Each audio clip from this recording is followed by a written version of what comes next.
আসসালামু আলাইকুম পারভিন। ওয়ালাইকুম আসসালাম। আচ্ছা, তুমি অনেকদিন ধরে আমাদের কোম্পানিতে কাজে আছো অ্যাজ এ স্টাফ হিসেবে, অ্যাজ এ কেয়ার গিভার হিসেবে। তো তুমি অনেকদিন ধরে আমার এই পেশেন্টের সেবা যত্ন করে আসছো। তো আসলে আমি জানতে চাচ্ছি তোমার কাছ থেকে actually as a care giver হিসেবে তুমি কি কি কাজগুলা এখানে করছো এবং কি কি সেবাটা ওনাকে দিচ্ছ, এটা একটু আমরা জানতে চাচ্ছি। তোমার আ নাম আগে। আসসালামু আলাইকুম। হ্যাঁ, রিপা আপু, আমি পারভীন। অনেকদিন যাবত এখানে কেয়ার গিভার হিসেবে কাজ করছি। সকালবেলা ফার্স্ট অফ অল আমি যখন আসি, এসে ওনাকে ঘুম থেকে তুলি। ঘুম থেকে তুলে ওনাকে ফ্রেশ দাঁত ব্রাশ করানো, অল এভরিথিং ওনাকে ফ্রেশ করানো, মুখ ধোয়ানো করে তারপর ওনার ব্রেকফাস্ট তৈরি করি। আই মিন ওনার নাস্তাটা আমি নিজে তৈরি করি। তৈরি করে ওনার নাস্তা ওনার পছন্দ অনুযায়ী আমি ওনাকে নাস্তাটা খাওয়াই। খাওয়াইয়া খাওয়ানোর আগে ওনাকে আরো অনেক কাজ থাকে, যেমন ওনাকে সিগুলে ভুসি খাওয়াতে হয়। তারপরে ওনাকে ইনসুলিন দিতে হয়, ওনাকে মেডিসিন দিতে হয়। সেগুলা শেষ করে কমপ্লিটলি ওনার নাস্তা শেষ করে বাকি ওনার ওয়াশরুম থাকে, বাথরুম প্রস্রাব থাকে, সেগুলা ক্লিন করে ওনাকে ফ্রেশ করে আমি ওনাকে রেস্ট রাখি। রেস্টে রাখার পরে ১০টা-১১টার দিকে ওনার জন্য আবার কিছু ফ্রুটস থাকে, সেই ফ্রুটস গুলো আমি ওনাকে খাওয়াই। তারপরে আবার আপনার ওনাকে ডাব খাওয়াইতে হয়, তো ডাবটা খাওয়াই। ওনার জন্য ডাবটা আমার নিজের কেটে নিতে হয়, তো কেটে ওনাকে আমি সেটা খাওয়াই। তারপরে দুপুরবেলা ওনাকে গোসল করানো, ওনাকে ফ্রেশ করা, ওনাকে সাজানো গুছানো সবকিছু করতে হয়। করার পরে তারপর ওনাকে লাঞ্চ টাইমে ইনসুলিন দিতে হয়, মেডিসিন আছে। তারপর ওনাকে লাঞ্চ করাই। তারপর ওনার লাঞ্চের পরে কিছু ফ্রুটস আছে, সেই ফ্রুটস গুলো আমি আমার মতো করে বুঝিয়ে ওনাকে খাওয়াই। বাই চান্স যদি কখনো আমি আমার ইনসুলিন দিতে ভুলে যাই বা মেডিসিন কখনো মিস্টেক হয়ে যায়, ওনার মেয়ে আছে, আন্টি আছে, আন্টি আমাকে সেটা মনে করিয়ে দেয়।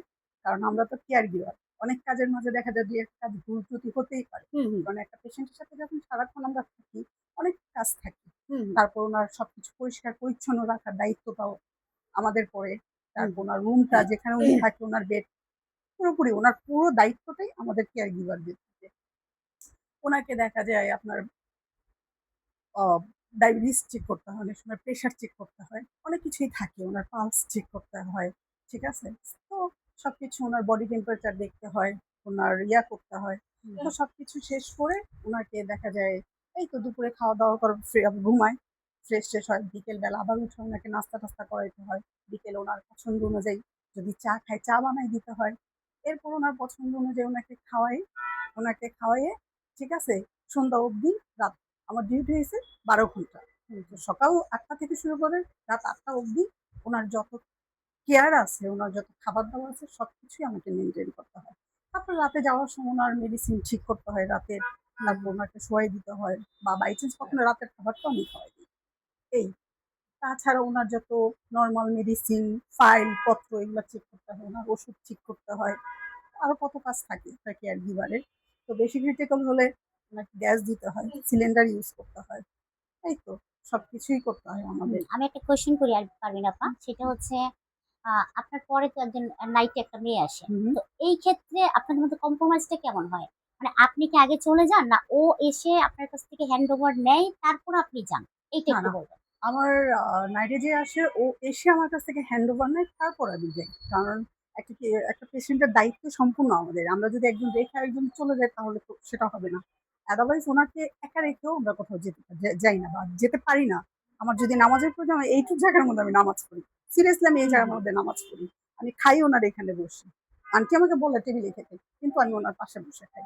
কারণ কখন ওনার কি প্রয়োজন পড়ে, ঠিক আছে? যেহেতু উনি ডিমেনশিয়া পেশেন্ট, অনেক কিছু মেইনটেইন করে চলতে হয়। উনি এই ভালো, এই খারাপ সেগুলো হ্যান্ডেল করতে হয়। সবাইকে তো আর উনি চিনে না, হাইপো হয়ে যায়। তো সারাক্ষণ আমি থাকি, আমাকে উনি চিনে, সেজন্য আমার কাছে সে হাইপোটা কম হয়। তো এই জিনিসগুলো আমার মেইনটেইন করতে হয়। সেক্ষেত্রে উনাকে রেখে তার কোথাও আমার যাওয়া যায় না। সকালবেলা যখন আপনি আসেন, হুম, তখন কি নাইটের যে মেয়েটা থাকে হুম। ও কি আপনার জন্য ওয়েট করে কিনা? হ্যাঁ, অবশ্যই আমার জন্য ওয়েট করে। আমার দেখা যায় অনেক সময় ২০ মিনিট লেট হয়, ১০ মিনিট লেট হয়, ০.৫ ঘন্টাও লেট হয়। এটা আমার দুজনেরই হয়ে থাকে। দুজনেরই এই জিনিসটা হয়ে থাকে। তো বাই চান্স কখনো দেখা যায় আমি ডিউটি না করতে পারলে ওকে আমি বলি, ও করে দেয়। ওর যদি না করতে পারে যে সামনে হয়তো ওর ৫ দিন এক্সাম আছে, তখন আমাকে বলেছে করে দিতে।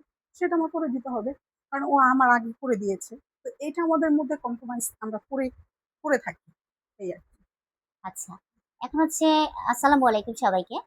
আমি এই ভিডিওটাতে সাধারণত ধারণ করেছি যে একটা care giver, as a care giver হিসেবে সারাদিন আমরা যে ১২ ঘন্টা বা ১২ ঘন্টা পরে যে কাজগুলা থাকে সাধারণত আমাদের, অনেকেই জানে না কেয়ার গিভার কে বা কারা। অ্যাজ এ কেয়ার গিভার হচ্ছে রোগীর সার্বক্ষণিক সেবা দানকারী, যিনি সকাল থেকে রাত পর্যন্ত ওনার সাথে থাকবে, ওনার সার্বক্ষণিক কাজগুলা একজন কেয়ার গিভার হিসেবে করে যাবে। হয়তো 24 ঘন্টার জন্য করবে, আর না হয় 12 ঘন্টার জন্য করবে।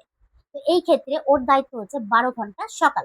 এই 12 ঘন্টা সকালে সে সারাদিন কি কাজগুলা করে, একজন কেয়ার গিভার হিসেবে কি কাজগুলো থাকতে পারে, সেই কাজগুলো সে এক্সপ্লেইন করেছে খুব সুন্দর করে। আমাদের শিখায় দেওয়ার কোনো কথা না। সে সারাদিন যে কাজগুলো করে নরমালি একটা পেশেন্টের জন্য, সেই কথাগুলোই সে নরমালি আমাদেরকে জানিয়েছে। তো আপনাদের সবাইকে বলবো অ্যাজ এ কেয়ার গিভার হিসেবে যে কাজগুলো আপনারা একটু দেখে নেবেন, শুনে নেবেন, বুঝে নেবেন। অনেকেই জানেন না অ্যাজ এ কেয়ার গিভার হিসেবে কাজটা কি।